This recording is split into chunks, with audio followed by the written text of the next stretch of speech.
Olá, gente querida, bom dia, graça e paz. Mais uma devocional aqui, começando esta segunda-feira na bênção, debaixo da graça e da misericórdia do Senhor. Espero que vocês estejam bem e eu lhe convido para mais uma devocional do dia aqui nessa jornada nos Salmos. Salmo de número 35 hoje, e eu convido você a ler comigo os versos 1 e 2, que diz assim: Contende, Senhor, com os que contendem comigo. Peleja contra os que contra mim pelejam. Embraça o escudo e o broque, e ergue-te em meu auxílio. Amém. Queridos, aqui é um salmo de Davi, e neste salmo, o próprio Davi aqui, ele tem uma linguagem muito forte em todo o salmo. Convido você para ler depois. Esse salmo tem 28 versículos, mas aqui eu só irei ver com vocês alguns versículos. O objetivo é que você leia e reflita neste salmo depois. O salmista aqui ele tem uma linguagem muito forte, onde ele pede a Deus o castigo para com os seus inimigos. Como todos os salmos foram escritos antes da vinda de Jesus Cristo, com base na lei de Moisés, o salmista Davi, ele reivindica que as injustiças feitas para com ele fossem todos punidos ainda nesta terra. Ele trata também do desejo do salmista Davi para que Deus possa agir com justiça com os seus inimigos. Este salmo aqui não é um texto de vingança, embora pareça.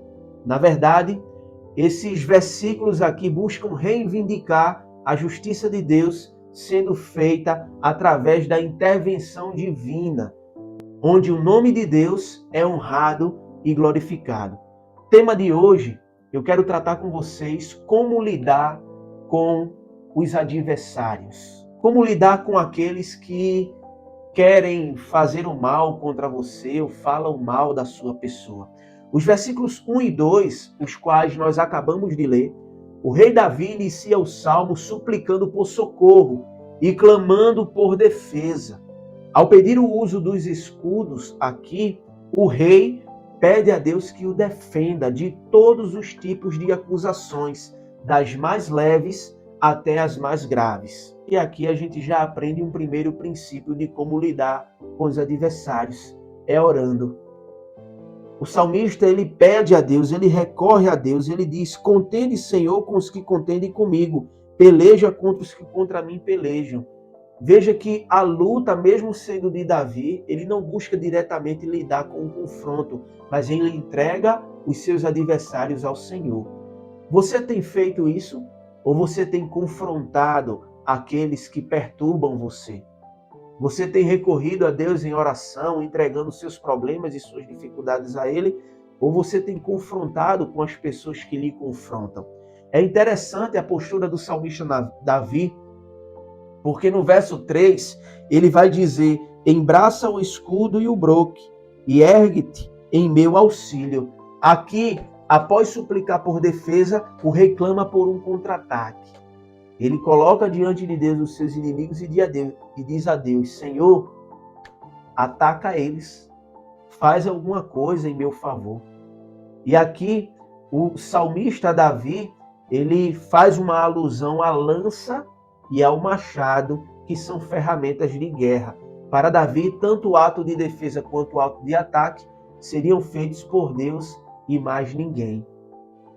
O segundo princípio que a gente aprende aqui é, depois que a gente orar, a gente entender que o ataque e a defesa vem do Senhor. Você não precisa se autodefender.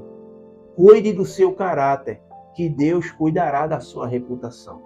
Saiba disso. Isto é um princípio que você deve levar para a sua vida. Você cuidando bem de quem você é, Deus cuidará da sua reputação, da sua imagem perante os outros. Saiba que Deus é dele que provém o ataque e é dele que provém a proteção. Não gaste tempo discutindo, falando mal do outro, porque isso não vai fazer bem nem para você, nem para a sua saúde mental, nem espiritual. Entregue ao Senhor em oração, e espere que o próprio Deus resolva o problema, atacando ou se defendendo. Mas quem faz isso é o Senhor. Os versos 7 e 8 diz: pois sem causa me tramaram laços, sem causa abriram cova para a minha vida. Venha sobre o inimigo a destruição, quando ele menos pensar, e aprendam-no os laços. Veja que Davi aqui ele diz duas coisas interessantes. Sem causa, eles falam de mim, eles tramam mal contra mim, e sem causa, eles buscam abrir a cova. Abrir a cova aqui é descer a sepultura. Os inimigos de Davi estavam tentando matá-lo, mesmo sem causa. Talvez muitas vezes acontece assim com você. Mesmo sem causa, as pessoas falam mal de você. Talvez por uma inveja. Talvez porque você conseguiu algo que ele não conseguiu. E aí aquela pessoa busca tramar algo contra a sua pessoa. Mas veja, Jesus no Novo Testamento ele nos ensinou, no Evangelho de Mateus capítulo 5, versículos 43 ao 45, ele diz: ouviste o que foi dito? Amarás o teu próximo e odiarás ao teu inimigo. Eu, porém, vos digo, amai os vossos inimigos e orai pelos que vos perseguem. Veja, amai os vossos inimigos e orai por aqueles que vos perseguem, para que vos torneis filhos do vosso Pai Celeste, porque ele faz nascer o seu sol sobre os maus e bons, e vê chuvas sobre os justos e injustos. Como agir diante dos inimigos? Orar, esperar que o Senhor resolva o problema e colocar diante de Deus o seu desejo de amor para com Ele. Eu sei que talvez é difícil, pastor, mas amar uma pessoa que está falando mal de mim? Sim, porque isso é o que a Bíblia nos ensina. Se você quiser viver bem, ame ao próximo como a ti mesmo e ore por aquele que vos persegue. E eu concluo com Gálatas capítulo 6, versículo 7, que fala da lei da semeadura. Não vos enganeis, diz o texto, de Deus não se zomba, pois aquilo que o homem semear, isso também ele ceifará. Queridos, saiba de uma coisa: aquilo que as pessoas plantarem, seja o mal ou o bem, elas vão colher. Aquilo também que você plantar na vida de outrem, saiba que você vai colher. Deus é tão bom que permite com que você plante o que você quiser, mas Deus é tão justo que fará com que você colha o que você mesmo plantou. Que Deus tenha misericórdia de nós. Amém. Oremos.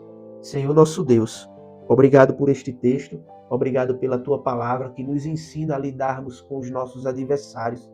E aqui podemos aprender que devemos orar, devemos esperar a tua resposta e devemos amar o nosso próximo, os nossos inimigos e orar por aqueles que nos perseguem. Ajuda a cada um de nós a buscarmos ao Senhor todos os dias, hoje e sempre. Em nome de Jesus. Amém. Que Deus abençoe a sua vida, a sua família e até amanhã, se Deus quiser.